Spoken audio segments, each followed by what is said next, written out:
But now I'd like to invite our speakers to lead us in their discussion, Piercing the Clouds. Thank you. Well, thank you very much, Alison. It's a great pleasure to be here, if virtually, to present a really fascinating discussion, I think, with Roxanna, we've been working together for how many years? I don't know. I've lost count. It's a long time. We've written a number of, Yeah, yeah. at least quarter of a century, I reckon. Yeah, we've written a number of choral works together of various different magnitudes. And our next piece is our second opera, which is due for, we'll talk about that a little bit later, but it's due for premiere this summer at Garsington.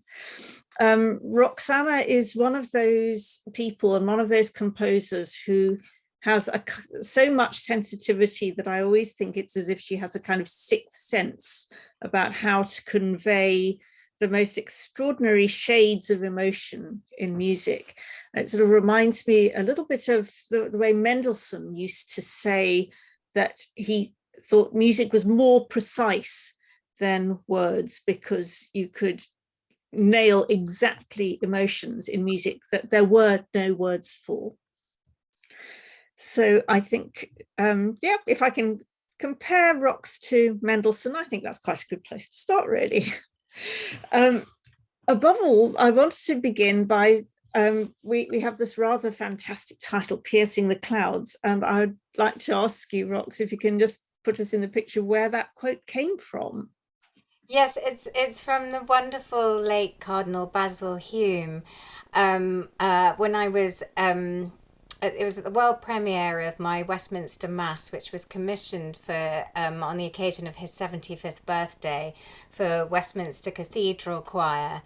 And he did a wonderful homily with lots of really beautiful things about music and prayer and spirituality. And he ended it by thanking me, and he thanks me for enhancing our prayer, he says, and he says she's helping us to pierce in some manner that cloud which separates us from him, the Holy One, to whom all glory and honor must be given. That really is beautiful. So tell us how much a part of your work is sacred music. What sort of proportion would you say of your output is devoted to this? I would say a good 70%, and that has been because of Westminster Mass and how widely known it's become, and I think it's all stemmed from that, really. Do you think you would have gone in that direction in any case, because it is such an important part of your outlook? Yeah, I was in lots of chamber choirs at school and after school, and loved choral singing, and through my 20s, before I did Westminster Mass, had received quite a few choral commissions, and so quite possibly. Yeah, but it was Westminster Mass really that was your breakthrough piece, if Yeah. you can call it that. Yeah. So tell us about your path into becoming a composer, how you got started, how you began to develop your sense of vocation, I guess. Well, so it's in my genes. My father was a composer, Andrzej Panufnik, and so it was almost inevitable, really. And it started when I was 3, and I was watching Ida Heindel playing the violin on TV, playing a concerto, and I turned around to my mum and I said, "Mum, I want a violin with a stick to make it sing." And so she got me this little quarter-sized violin, but my ear was already quite sophisticated by then, and so I was very easily bored by the sort of 3 and 4 note melodies I was being made to practice when I was starting out. So I used to go up to the radio and find an orchestra playing, and then I would improvise what were in my head these amazing concertos, but must have been absolutely excruciating from my parents. And Eventually I got a bit bored of that. And then when I was 6, I started learning the piano, and again drove my poor teachers nuts because I wasn't interested in playing anybody else's music. I just wanted to improvise. But I got hooked when I started the flute age 9, and it was all that beautiful late French romantic music, Fauré, Ravel, but ironically not the flute line that I was playing, but the gorgeous harmonies underneath that were in the piano part accompanying. So I did learn to read music at that point, and then when I was 12, oh, it's all in threes, and 3 is my lucky number. 3, 6, 9, 12. Ollie Nusson, who's a friend of my parents, came over one day and he told me that I should start writing my improvisations down, and it just kind of went from there, really. And then you ended up at the Royal Academy of Music with Henza was your teacher, wasn't she? Yes, he was a teacher for about 18 months, and I had several fantastic professors at the academy, and hence for my last 18 months he made me and 3 other composition students write an opera together under his supervision, which was very formative. What about your religious and spiritual background? Tell us about that side of how you came to be where you are. So it's quite mixed. My father was Polish Catholic. My mother comes from an old English family of Ashkenazi Jews who came over from Holland to the East End of London in the 18th century. And neither of them are particularly religious, and I had quite an atheist upbringing. And funnily enough, 3 out of my mum's 4 of them siblings, Jewish siblings, married Catholics, and so occasionally a Catholic aunt would take me to a mass, but I didn't have a clue what was going on. And then in my early 20s, I was trying to learn Polish in evening class. And somebody said, "You're a musician, will you go and find us some Catholic hymns for our wedding?"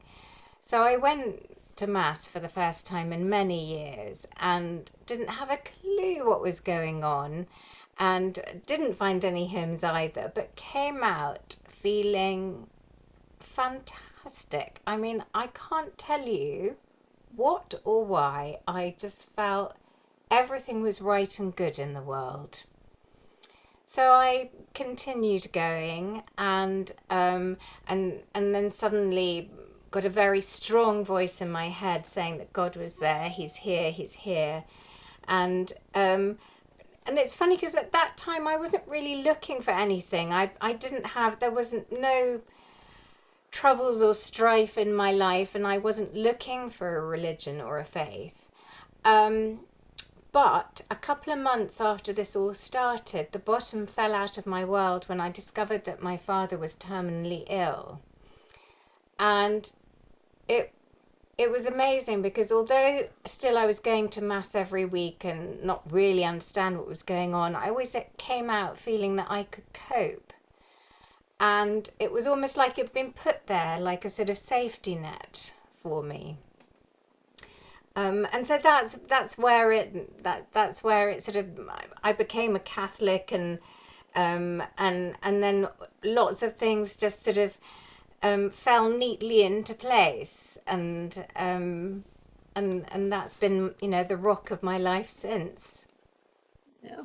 And how relevant do you feel this is to your creative processes? Well, bizarrely, I think it's more my secular education. I went to school that was fantastic with music, and we had these amazing choirs and a chamber choir that went touring around Belgium, and I really, really loved. I sang alto in these choirs and being in the inner workings of these choirs. And it was actually while I was at school, age 16, 17, that I wrote a chamber requiem in memory of a cousin who died in a car crash. and the school choir performed it, and that's really how the bug bit, the composition bug. Yeah, so you really knew the workings of these things from the inside, which is really the great way to begin understanding how the techniques work, I guess. Yeah, I guess Yeah. so. Now, I've often described you before as a one-woman walking multi-faith project. Would you like to explain why? Well, when 9/11 happened, I was 5 months pregnant with my first child and absolutely terrified, like I'm sure everybody else was, about what kind of world I was going to be bringing this child into. Um, and it was about that time somebody was saying to me, you do realize that all the sort of three monotheistic faiths all believe in the same one God. And it got me thinking, why aren't we talking about this more often? Why doesn't it get mentioned more often? Why don't we all acknowledge this?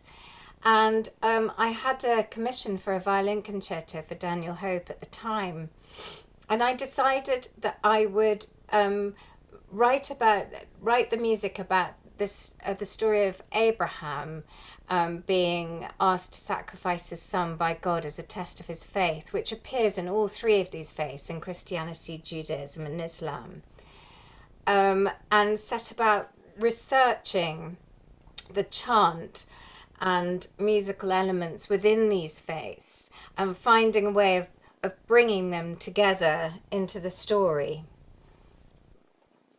So that was it, really. And we're going to actually now hear a little bit, and we're going to hear the first 3 minutes or so. And just to explain that there's a sort of, it starts with Daniel on his own doing a quasi call to prayer. I say quasi because obviously it would have been incredibly offensive to many Muslims for me to use a real one.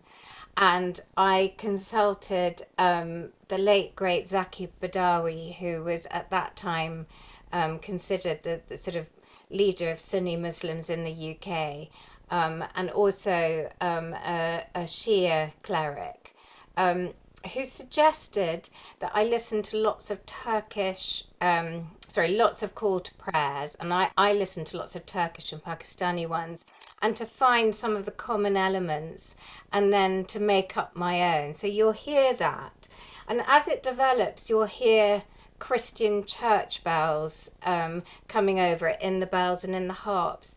And it's amazing because Abraham was then turned into a symphonic overture, which was premiered by the World Orchestra for Peace in Jerusalem. And on the afternoon of the concert, some of the orchestra members and I went up and stood on the Mount of Olives, and we heard a call to prayer and then some church bells ringing over it. It was mind-blowing. So let me see if I can find this. We're just going to listen to 3 minutes or so of it.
I haven't mastered the art of fading in and fading out. So here's an apology. There's going to be some abrupt ins and outs today. Oh, it's absolutely beautiful. And it does feel very much like standing in the middle of Jerusalem, where you have all these different strands of everybody's faiths concentrated into the most extraordinary concatenation, about 1 mile square, if that. It's a phenomenal effect. I was wondering, given your own religious faith, how do you then relate to the others that you're bringing into this work? And how do you go about understanding faiths when you first start exploring them? Like we have a work in progress, in which that's going to be very, very much part of it. Well, first of all, I mean, it goes without saying, with huge respect. I know I have complete certainty about my faith, so I take for granted that anybody else of any other faith is going to have complete certainty about theirs, and I hugely respect that and empathize with it. I think empathy is incredibly important when you're working here and constantly looking for the things that we have in common.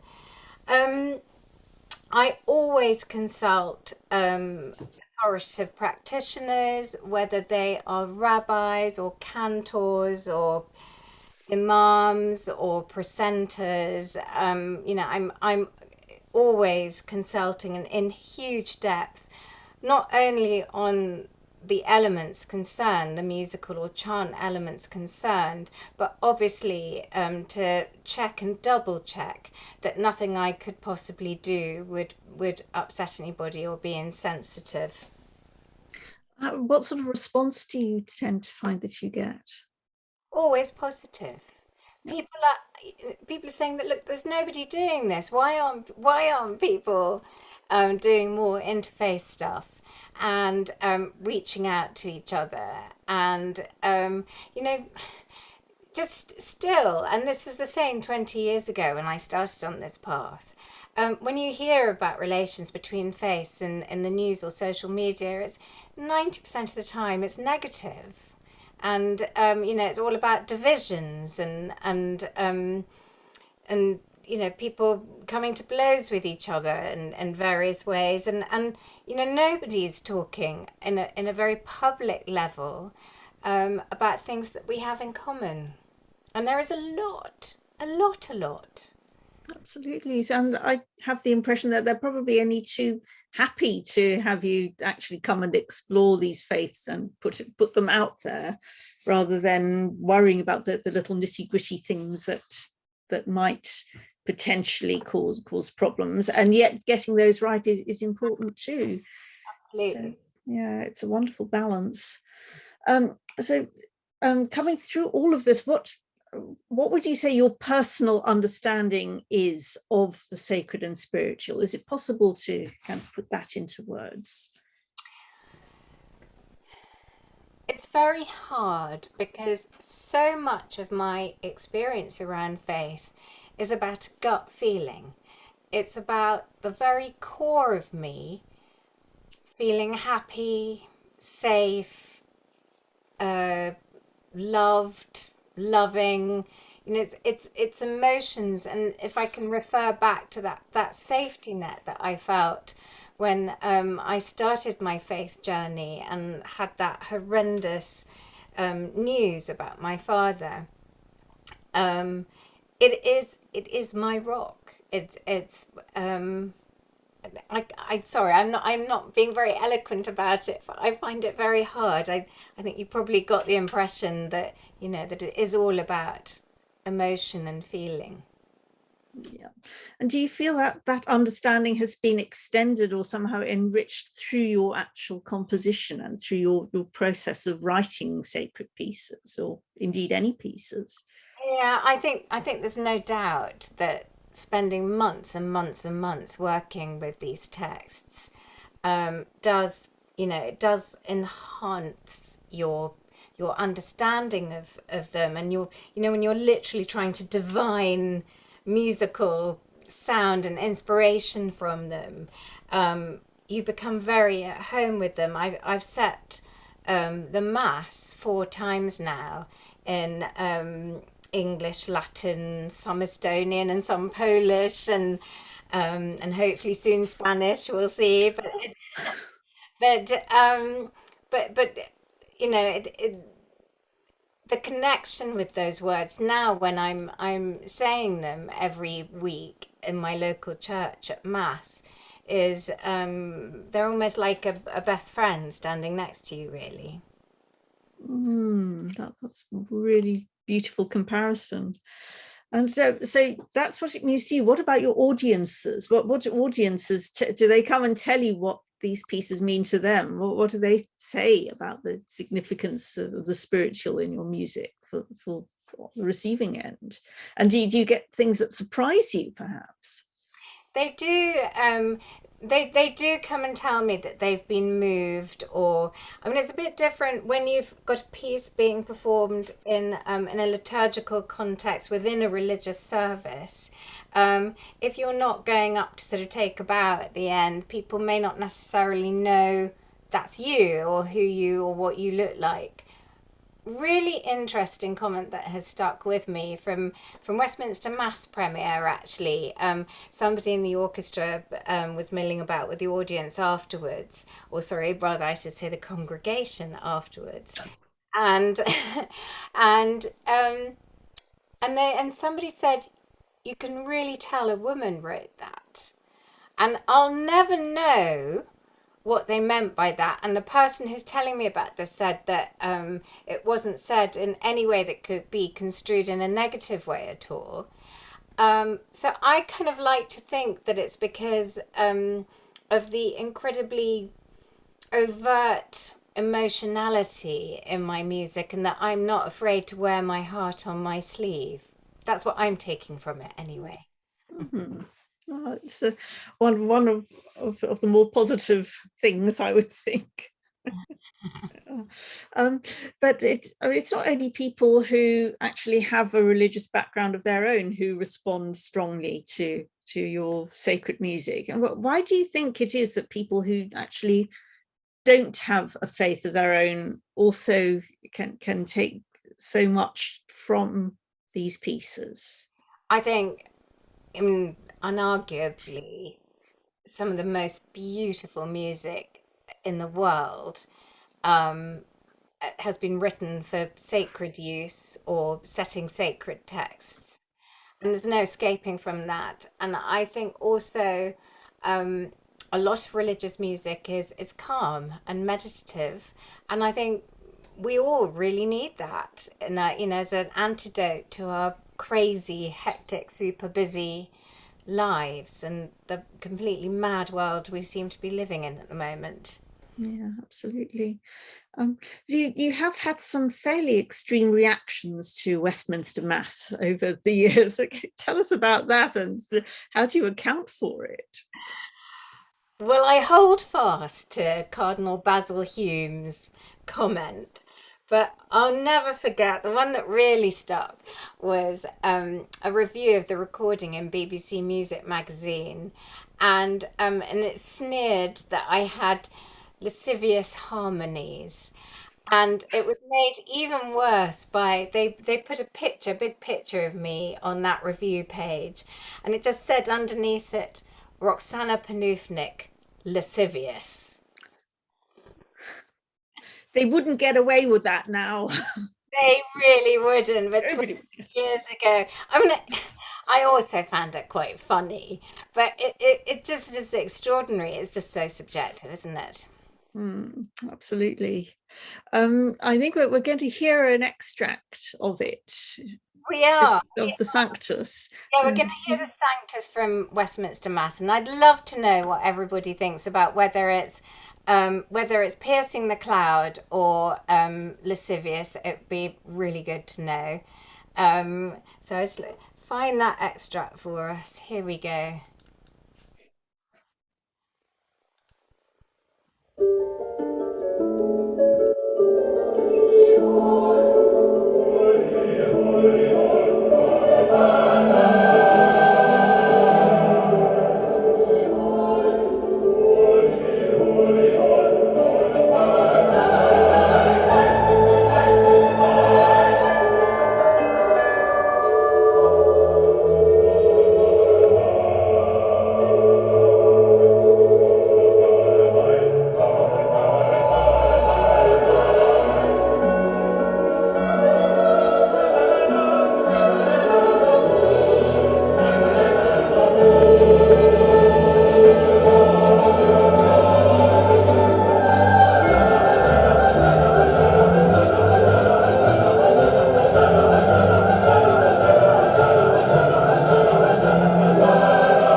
Definitely Lascivious.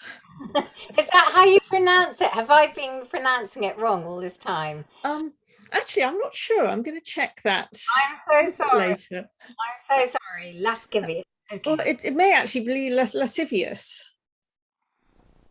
Oh, we're getting thumbs up Yeah. for lascivious. Yes. Yeah. Yeah. Oh, trust me to get it wrong. Hearing this again, I love that sort of blue note bell that comes in at You the know, end. that is because I was composing that whilst in retreat, that little bit at Stanbrook Abbey, and which is an enclosed order of Benedictine nuns. And I was just doing the final sort of harmonies, and I heard this bell ringing. So I thought, okay, I'll put it in. Oh, that's lovely. And I seem to remember when it was first done, that little Hosanna figure, everyone was saying, it's actually getting Roxanna, Roxanna, Roxanna, Roxanna. That's what the choristers of Westminster Cathedral Choir used to sing. It was very sweet. It's very cute.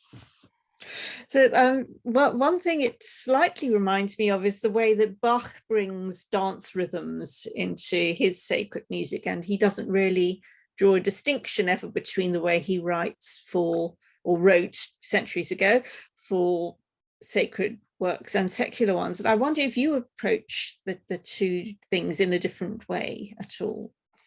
No, I mean, I'm in my approach to word setting and indeed word painting, it's universal. Whatever I'm doing, it's done the same way. But having said that, there's a very different acoustic when you're writing for a piece that's going to be performed in a church or a cathedral.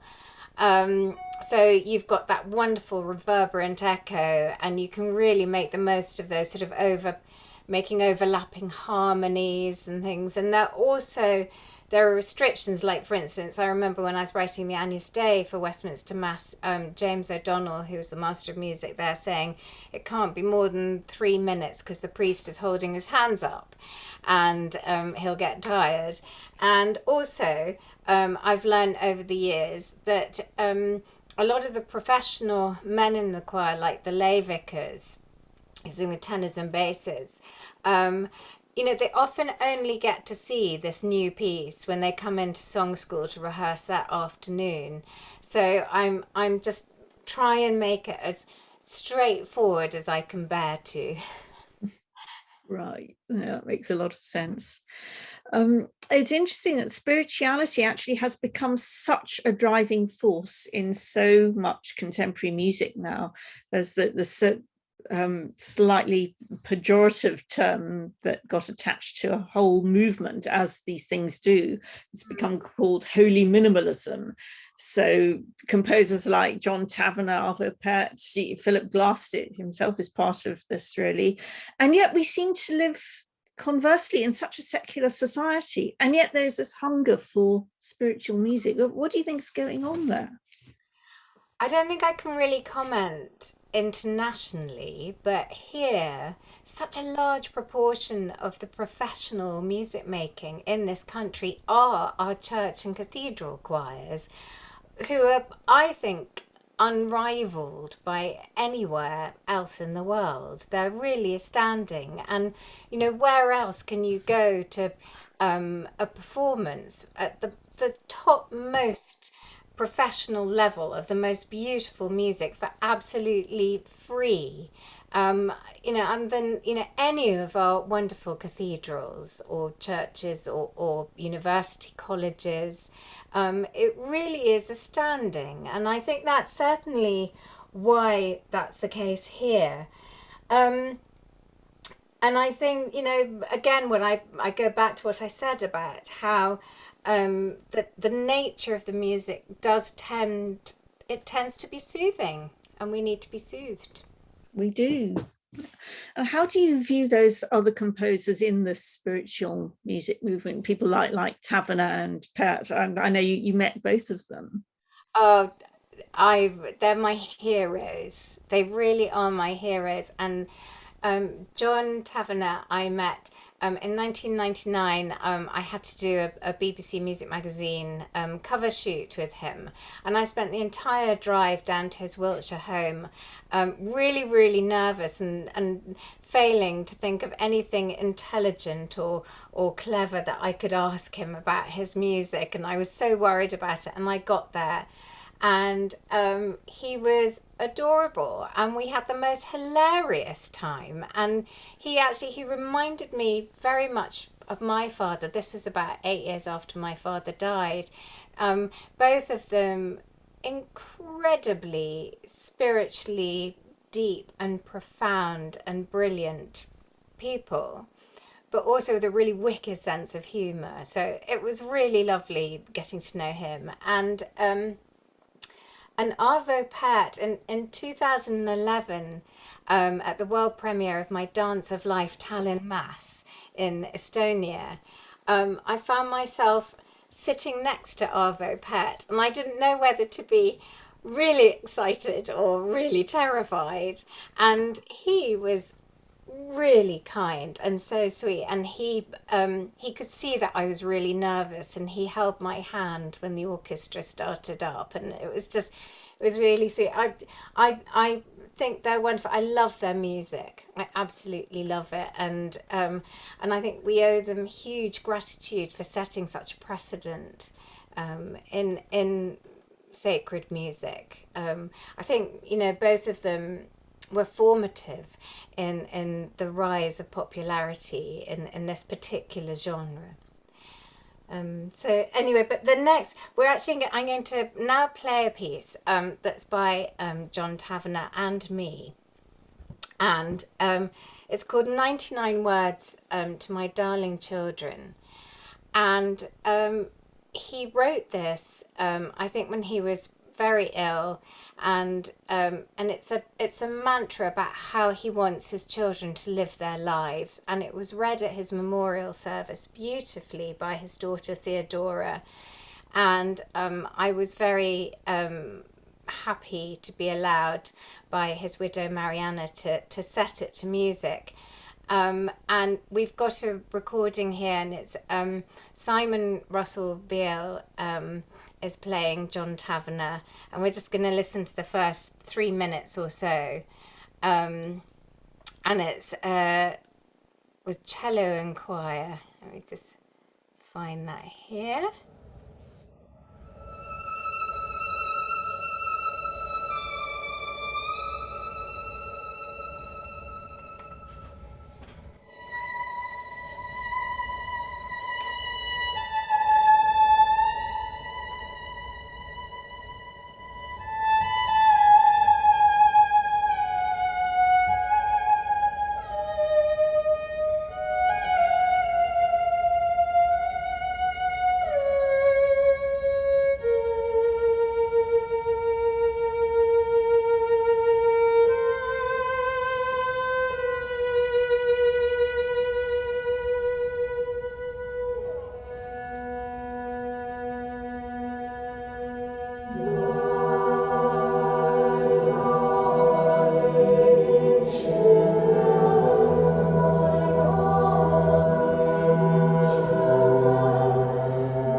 What we know is ringed with darkness. God, however, sees it as light. Find the courage to trust this reality. Remember God every day.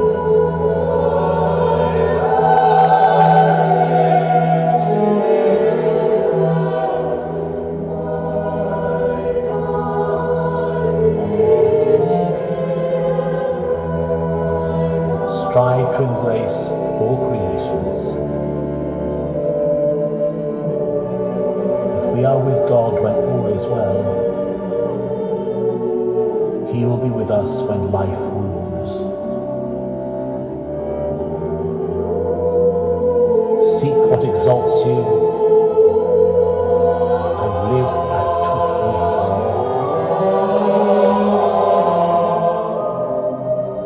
Life is a dream, but it is not our dream. All that happens to you is sent from God. Aspire to that state of bliss which inhabits all things.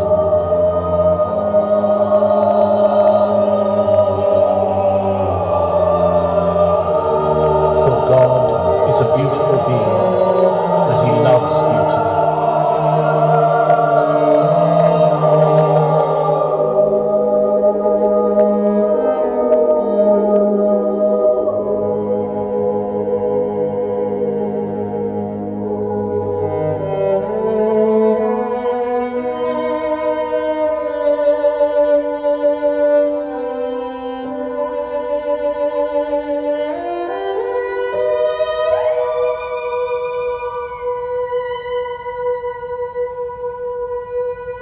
Your true self is God.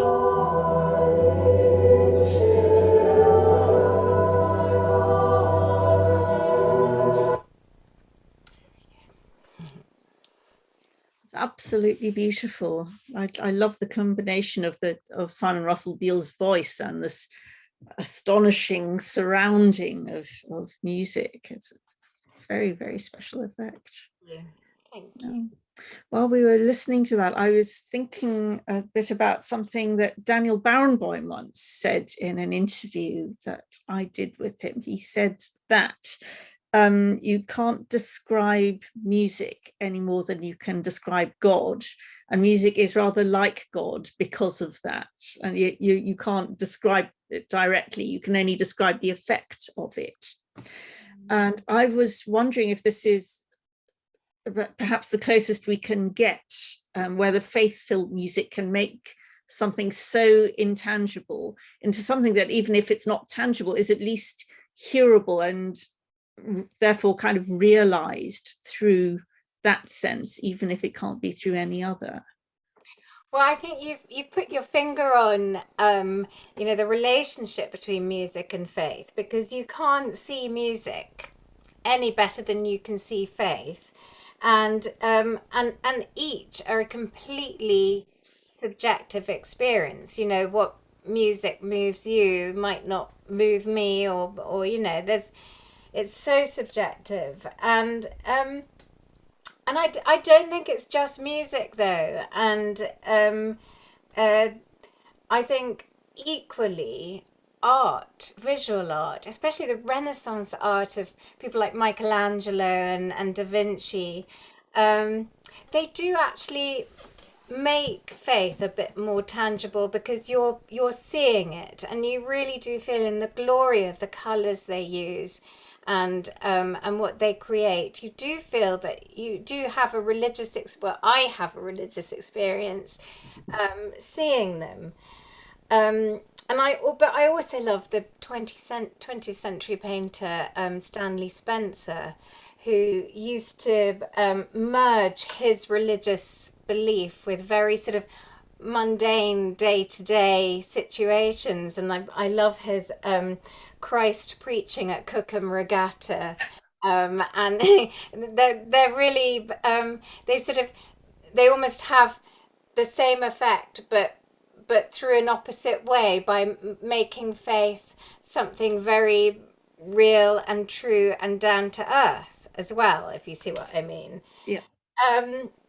I'm also in awe of church architecture, particularly recently when I've gone into churches in Italy or Germany, and the splendor and the beauty of some of that architecture elevates your soul when you walk in, before you've even heard a word uttered or a note of music.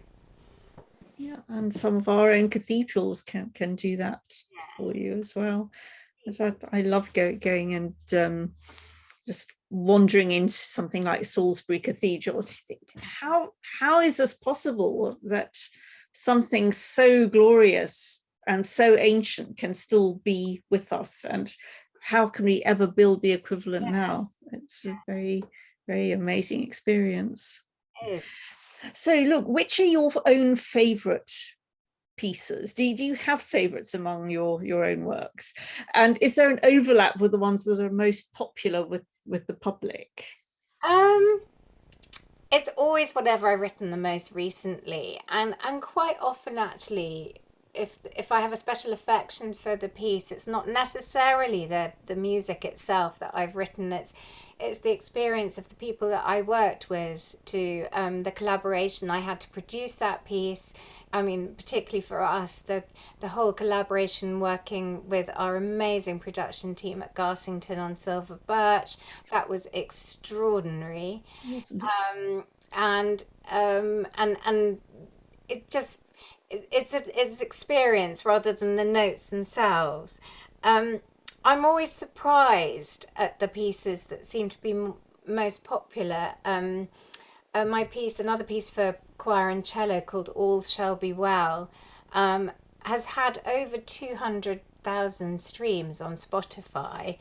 I really don't think that's my most instantly appealing work. I think it's got some, it's quite demanding in places. So I was quite surprised by that. So that's your kind of Beethoven and the Moonlight Sonata moment. So he always wondered why that was so popular. He thought some of his other pieces were actually much more interesting. What are you working on now, and how is it going? Oh, I'm so excited. I'm writing my first ever piece for a Jewish service. It's a commission from the Liberal Jewish Synagogue for their Yom Kippur service in October later this year. And I've been working really closely with them and with the rabbi, because they asked me to set it in Hebrew, which of course I'm not remotely fluent in. In fact, I probably know about 2 words. And so that's been quite a challenge, but I've been working very closely with a very patient rabbi who's been helping me with prosody and pronunciation, and making sure that I don't make a big deal of a connective or something. And it's been challenging, but I absolutely love it. And they had quite a specific brief about the kind of atmosphere that they wanted me to produce. So that's really wonderful. I'm really enjoying that. And in fact, it ties in with the last piece I'm going to play you all, which is called Love Endureth, and it's a psalm setting. And it was commissioned for Westminster Cathedral Choir, but I used Spanish Sephardic Jewish chant in it. And it's mainly in English, but I also have a bit of Hebrew text. And I'm going to bring you in very abruptly again, I'm afraid, where they start, the men are singing this Hebrew text, Kilo Lom Hasdo, which means for forever his mercy. And you'll hear, that's also a bit of a chant, what they're singing there. So I shall just find the right place. 208.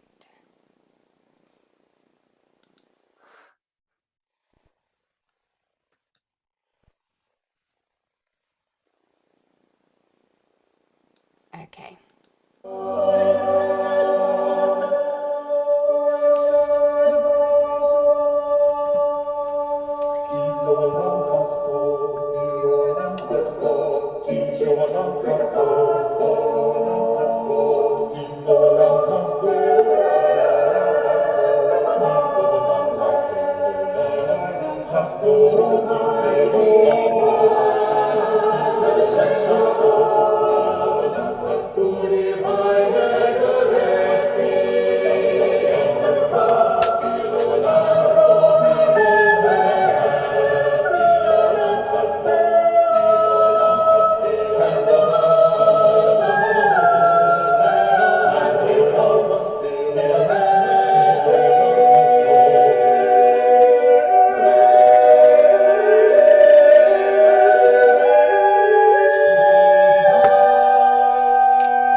gorgeous, absolutely lovely.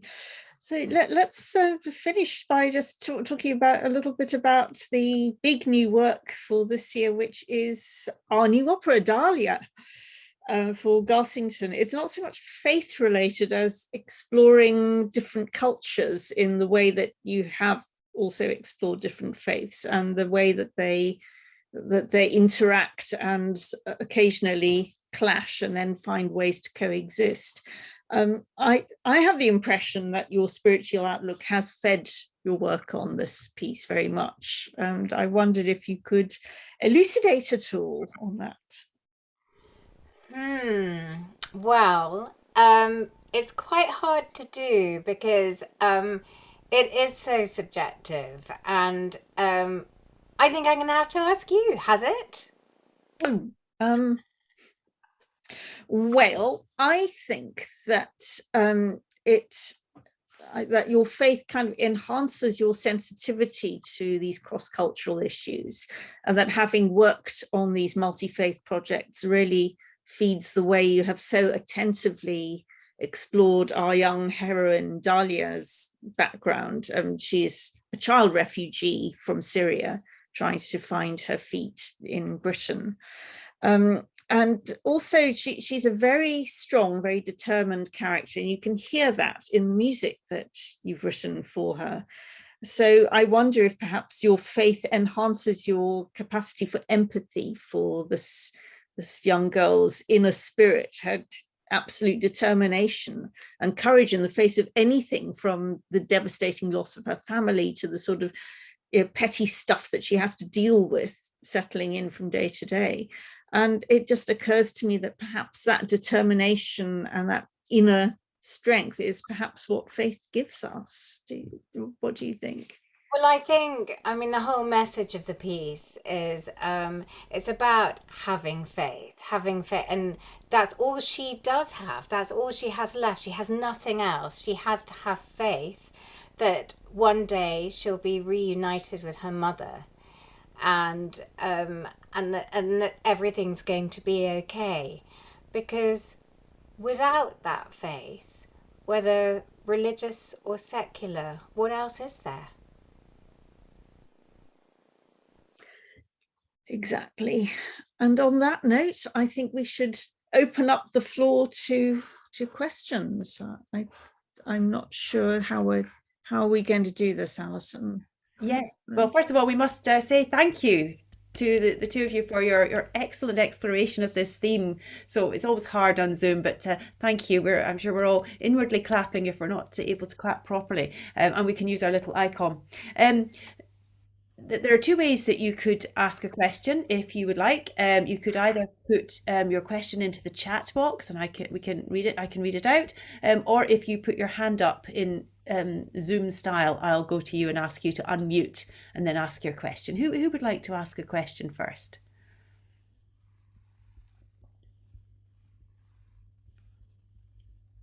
Don't be shy.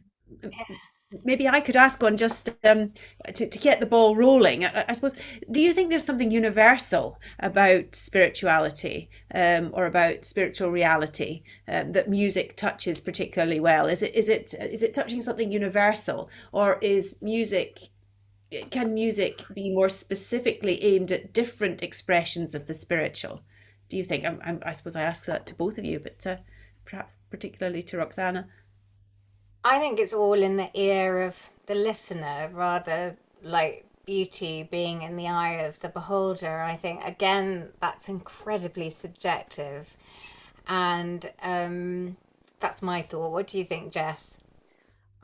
Yeah, absolutely. And I'd say exactly the same. It's your individual experience, and none of us can ever really know how another person feels about these things. We can have empathy for someone, but we can't actually jump into that person's mind and know how it's going to feel to them. So there's as many different versions as there are people to experience them. Yes. Anyone else like to ask? Yes, Lisa. Thank you so much for this conversation. I've so enjoyed it, and to get to hear these clips described by you and then unpacked by you together is really just such a pleasure. So I just want to say thank you for that. I was wondering if you could say a little bit more about the difference between writing for music that has a kind of spiritual dimension for a religious context, as opposed to the music you write that has that spiritual dimension or reference for a concert context. So you started to get into this by talking about the architecture and the resonance, and also just the logistics that are involved in terms of length of certain passages. But is there more to it than that? Do you make a distinction between the kind of embeddedness of music for religious services and the kind of concerto that you started with, where there are references, but not necessarily the same kind of aim for the aesthetic experience you're going for? Thanks. I don't think so. I think that's a really good question, but everything I do, whatever it's for, whatever context, whatever forces, is approached with 100% heart and belief in the people that I'm writing for, and I'm so incredibly committed to everything about that project, as much as I'm committed to faith. But there really is no difference in my approach at all, apart from those logistics. And I'm sure somebody else would say something completely different. Somebody like James Macmillan, or somebody else who writes a lot of liturgical stuff, would probably feel very differently about it. But for me, it's really is the same every project. Thank you. Anyone else like to come in, join the conversation? Can I ask if you've ever written anything for congregational use? Yes, yes. I've got so my a piece that Scola Missa de Angelis, which is a setting of the famous Plain Song, and it's for choir and string orchestra, but there is a congregational version. But it doesn't get very often. It doesn't get done very often because I didn't make it easy enough. There's another project. Yeah. Yeah. George, would you like to come in? George Corbett. Oh, hi. Thank you, Alison. And thank you, Roxanna and Jessica. That was a really fascinating interview and discussion. Roxanna, it struck me that in talking about your music and your experience of faith, you really emphasized emotions and feelings. You talked about your sort of the gut feeling of faith, all about emotions and feeling, avert emotionality, heart on your sleeve. And, you subsequently talked about Taverna and Avopet as musical heroes. And I suppose, like them, your music is both, I suppose what you say is sort of highbrow, but it's also popular, it has a sort of popular appeal.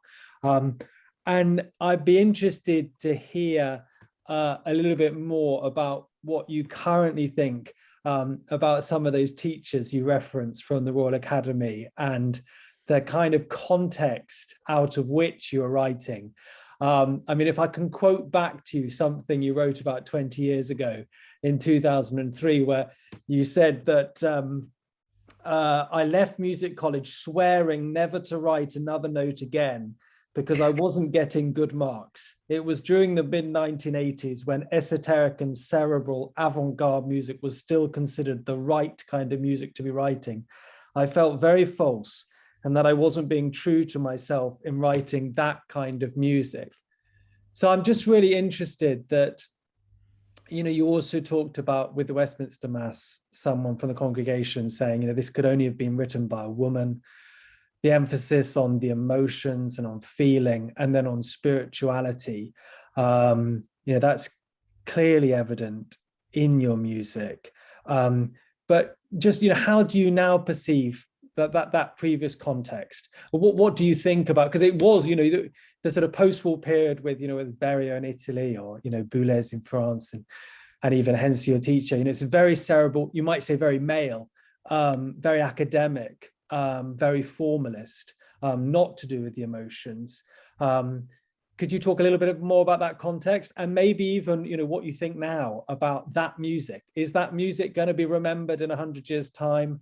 Is it just going to be a kind of deviant phase? You know, at the time they thought it was the next thing, but are we just going to say, you know, that was just a bad experiment, and it's unpopular and continues to be unpopular because it was just a mistake? So it's a bit of a rambling reflection, but I'd be interested to hear your thoughts. Well, I look back at my time at the academy and think, and now I do see through the lens of maturity that actually, you know, my teachers were just trying to get me to be more experimental, and they were right. I should have been more experimental, but I didn't like hearing that kind of music. There's no getting away from it. It's just the complete honest truth. And because I wasn't producing that kind of music, I wasn't doing well. I didn't get good marks. And my end of academy report said that I had a great gift for melody, but my music was naive. So I thought, oh, okay, I'm not going to make it as a composer. And I actually went and worked in TV production for the BBC, and actually learned a huge amount about classical music and how the classical music industry outside of the college and educational world worked. And of course, it's very different. And it was at the time, 1990, 91, that time when Taverner's music was becoming very popular, and Goretzky's symphony, Third Symphony, and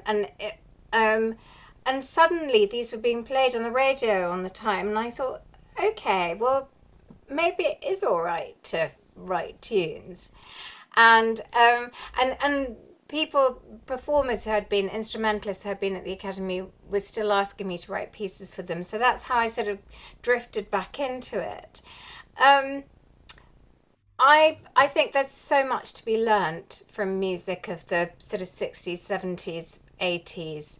And I actually, having been very naughty and not studied it and listened to my professors when I was learning, I actually wouldn't mind going back and actually learning about it and analysing it in a formal context and looking at it now, because I think it would be incredibly useful for me, and I think it would help, you know, reboot some of my thoughts. Would I sit down with a CD or on Spotify and listen to it? No. Thank you. Very honest answer. George, would you like to come back on that, or? No, thank you, Roxanna. No, that was very interesting. Thank you. Any other comments or questions or reflections on this theme of music and spiritual reality? Can I speak? Can I mention something? Yes, Alice? please, Yeah. please come in. Hello, it was absolutely fascinating. I was just reflecting really about the context in which we receive and hear a performance. I think that's so important in various ways. One thing is the preparation for it. I mean, for example, when we listened to the quartet for the End of Time at the last year's Sacred Arts Festival, the program notes, I've said this before, was just so useful and helped really understand what Messiaen was trying to do and so on. I think that was one thing. The other reflection, you can listen to the same piece of music in two different contexts and feel quite differently. One that stays with me is listening to, well, almost anything by the West Eastern Divan Orchestra and Daniel Barenboim. And the last time I listened, they were playing Wagner, which would be quite a thought for Jewish people, but they had asked to play it, and he, of course, is a great Wagner expert. But it was the way in which he so much enjoyed these Jews and Arab and Palestinians playing together. You could see that his heart was just singing, and at times he just stopped conducting and watched them and smiled, and it was just a delight, and it just filled your heart. And we can't get enough of that kind of cross faiths, cross cultural work. And I mean, that's just what you're doing, which I think is such a great thing. Just a reflection, really. Thank you. Thank you.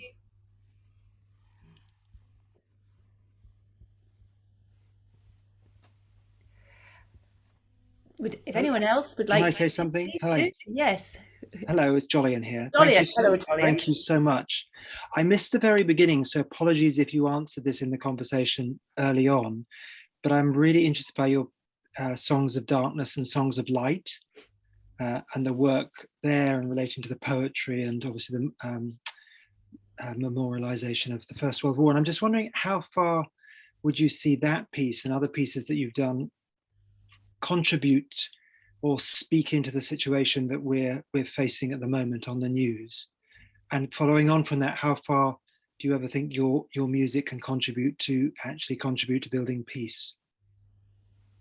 Oh, well, the answer is ideally, I would love to play a part in doing that. And I always say that by doing these multi-faith projects, that I'm trying to build musical bridges between the faiths.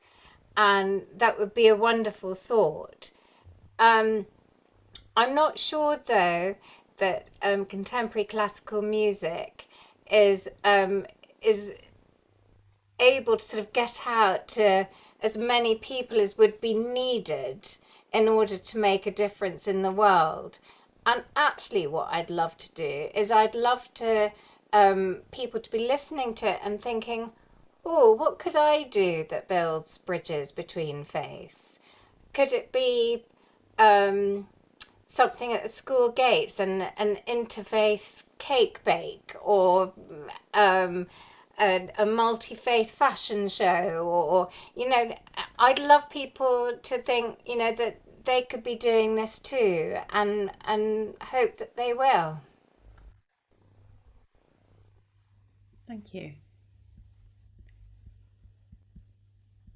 Well, unless anyone has any final thoughts or questions. But would I be allowed to just follow up on that, because that's a precedent? Yes. Right? I suppose I'm also thinking about your music in relation to what's happening in Ukraine at the moment. And I wonder, when you encounter news reports and images such as that, how do you respond viscerally and want to compose music immediately in response to that, or does it sort of take longer and to percolate and to reflect on?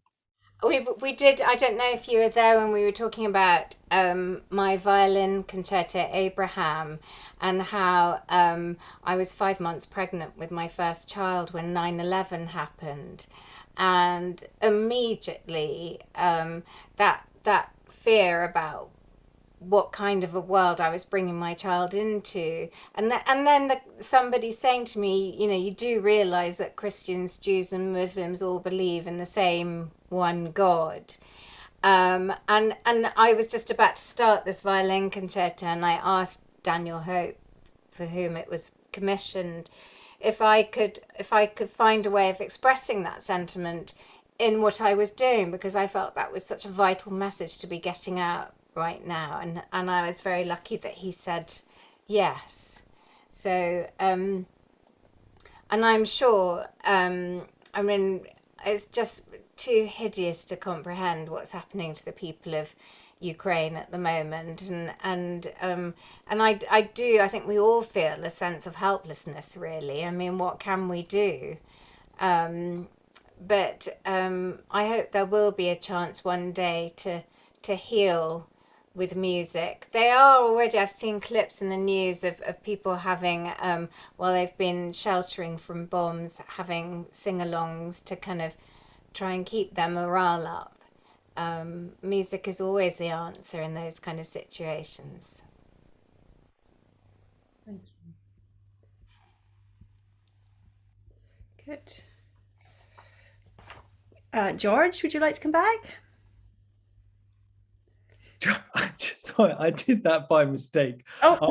But now that I've done it, if I might be permitted to ask another question, just picking up from Jolyon's point, not directly, but I suppose, you mentioned James Macmillan before, and he's also, of course, another composer who writes very directly from his Catholic faith, and one of the striking things about his faith and music and how they've come together is a focus on the passion. He's written 2 passion settings, but also a lot of music which is directly coming out of the passion. And I wonder, I know that Ratzinger, for example, who's been influential, said that the 20th century is a Holy Saturday, and in a sense we've been living through the silence of God on Holy Saturday, but also living through the passion. And so James Macmillan, as a Catholic, writing in the contemporary world, and also a time when people were saying, should there even be music after some of the horrendous things in the 20th century, he's kind of focused on the passion.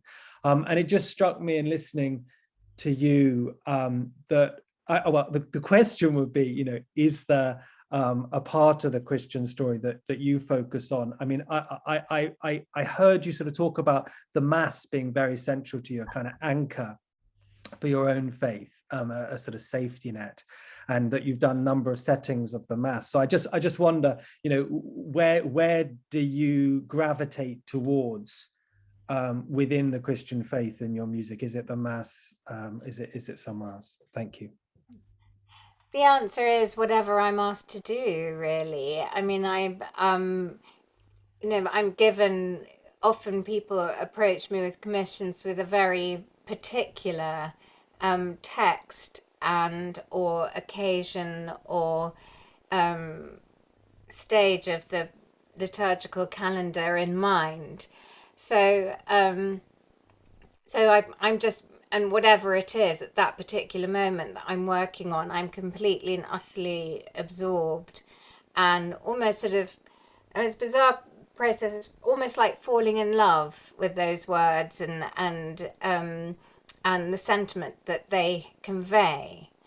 But I wouldn't say that there's any sort of one part of faith that I am drawn to.